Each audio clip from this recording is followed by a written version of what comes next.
At 7 p.m. on August 23, 1989, about 2 million people joined hands forming a human chain spanning 600 kilometers, which is almost 400 miles.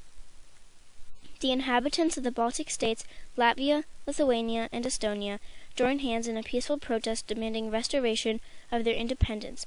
This became known as the Baltic Way. The Baltic Way in 1989 showed leadership in nonviolent protests, drew global attention to Baltic struggles, and contributed to the eventual renewal of the Baltic states' independence. The Baltic states of Estonia, Latvia, and Lithuania are small countries in Europe on the Baltic Sea. Before World War II, Latvia, Lithuania, and Estonia were independent, prosperous nations. On August 23, 1939, the secret treaty between foreign ministers of the Soviet Union and Germany, known as the Molotov-Ribbentrop Pact, was signed. It led to the occupation of the Baltic states, followed by World War II and mass genocide against the Baltic nations. Hundreds of thousands of people, including families and children, were deported to labor camps in Siberia, were executed, or had to flee their homes, never to return. The Baltic nations lived under the Soviet rule for 50 years. In the Soviet Union, freedom of speech and thought was restricted. The Soviet Union denied the existence of the Molotov-Ribbentrop Pact for 50 years and insisted that the Baltic states had voluntarily joined the Soviet Union. In the 80s, people started to gain access to more information. The first protests began in the Baltic states. National movements in each of the Baltic states started to gain wide support of the population. People found out about the secret pact and realized that they had been deceived for 50 years. The idea to organize a protest in the form of a human chain came from the leader of the Estonian national movement, Edgar Savisaar. On the 50th anniversary of Molotov-Ribbentrop Pact, people would join hands along the road between the capitals of the three nations, Tallinn, Riga, and Vilnius.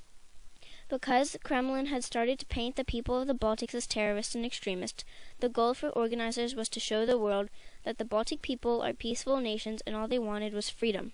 By joining hands, they would draw global attention to the Molotov-Ribbentrop Pact and demand the reestablishment of independence of the Baltic states. It was unprecedented. Something like that had never been done before. The leaders of all three national movements discussed the idea on July 15, 1989, little over 1 month before the actual event. On August 12th, only 11 days before the event, the decision was made to move forward with the Baltic Way. The organization of the Baltic Way couldn't be kept secret. The Soviet government at the time found out that the Baltic Way was being organized, but they didn't believe that it would succeed and become such a powerful event. The Baltic Way was a huge undertaking and required a lot of coordination. The entire length of the road had to have people standing and required careful calculations of how many people are needed to pull this off. No segment of the road was left uncovered. There was no internet, no social media, or cell phones at the time to spread the word. This event was only possible due to the popular support of entire nations. The national fronts in each country had branches in almost every city, town, and the largest workplaces. As word got out about the Baltic Way, people rallied around the idea. Groups were assigned to sections of the road. People organized buses and other transportation. A lot of families didn't own their own cars and had to carpool with friends or neighbors. People had to be in their spots at least 30 minutes before the actual time of 7 p.m., where everybody would join hands at once.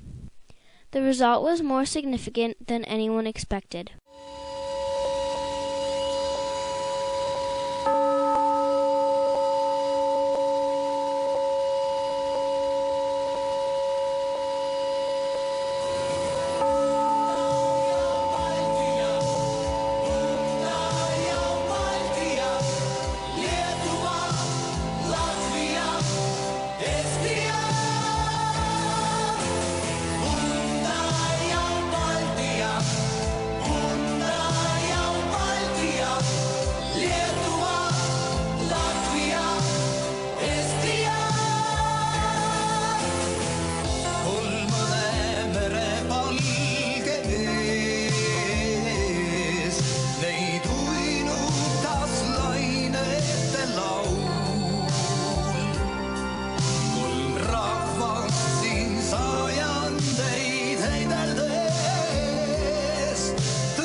people from all walks of life, almost all of Latvia participated. Older people, young people, even babies that had just been born, their parents were bringing them, but even older people who had difficulty walking, who were not in good health, they made the effort to go and participate and find a place where they were needed so that the chain would not be broken. The Baltic Way was a positive, nonviolent example for other countries to follow.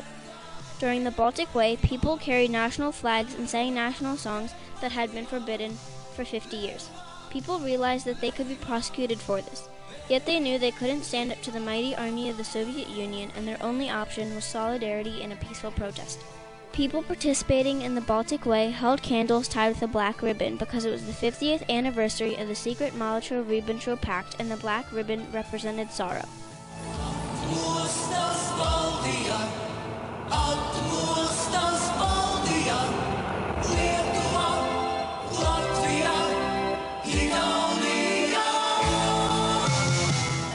We had that moment of, I think it's a total happiness when you feel that everybody feels the same way and we are all united. It was a wonderful feeling. So there's a huge sense of pride and a sense of being very fortunate, being there to actually witness history taking place. So it was an honor and a sense of pride and something that is hard to describe in words. The Baltic Way drew global attention to the Baltic struggles for independence and attracted international publicity. News headlines all over the world were focused on the impressive and important action of the Baltic states. Newspapers paid a special attention to the Molotov-Ribbentrop Pact and its consequences in Eastern Europe. Hundreds of journalists were filming the Baltic Way, and it was broadcast by all major news channels of the world. The Baltic problem was no longer just a political and diplomatic issue. It had gained a wide support in Western society. Solidarity demonstrations supporting the Baltic states took place in Berlin, Bonn, Moscow, Melbourne, Stockholm, Toronto, and elsewhere in the world. After the mass protests in the Baltic region, similar movements sprang up all over the former Soviet Union, including Georgia, Ukraine, and Moldova. The Baltic Way was part of a larger movement that eventually led to the Baltic states' independence. The Soviet Union didn't want to crack down too severely on the participants of the Baltic Way and nationalist movements, yet it became increasingly evident that allowing these national movements to run their course would spell disaster for the Soviet Union, which would completely collapse if all the republics were to demand independence. That's exactly what happened in the next few years following the Baltic Way. On March 11, 1990, by 120 votes to 0, the Lithuanian Parliament passed the Act of the Supreme Council on the restoration of the Lithuanian independence. Estonia and Latvia followed, declaring independence in 1990. The Baltic nations achieved the unthinkable, freedom by use of mere people power. The independence of all three Baltic states was recognized by most Western countries by the end of 1991. By January 1992, the Soviet Union ceased to exist. The Russian army started to pull out of the Baltics. The Baltic countries became part of the European Union and NATO in 2004, thus strengthening their ties with the West. The Baltic Way has been inscribed in UNESCO's Memory of the World Register. It is recognized as one of 193 moments of global significance. The Baltic Way is significant to me in a personal way. My mom was a teenager at the time and was standing on the bridge in Riga alongside my aunt and baby cousin. My grandfather was deeply involved in the early national movements in Latvia. Despite the possible repercussions, they had no doubt in their minds that they wanted freedom for their country. If not for the Baltic Way, I may not be here today. As other countries in the world fight wars, the Baltic Way is a good example of a peaceful way to impact the fate of a country. Welcome to my country.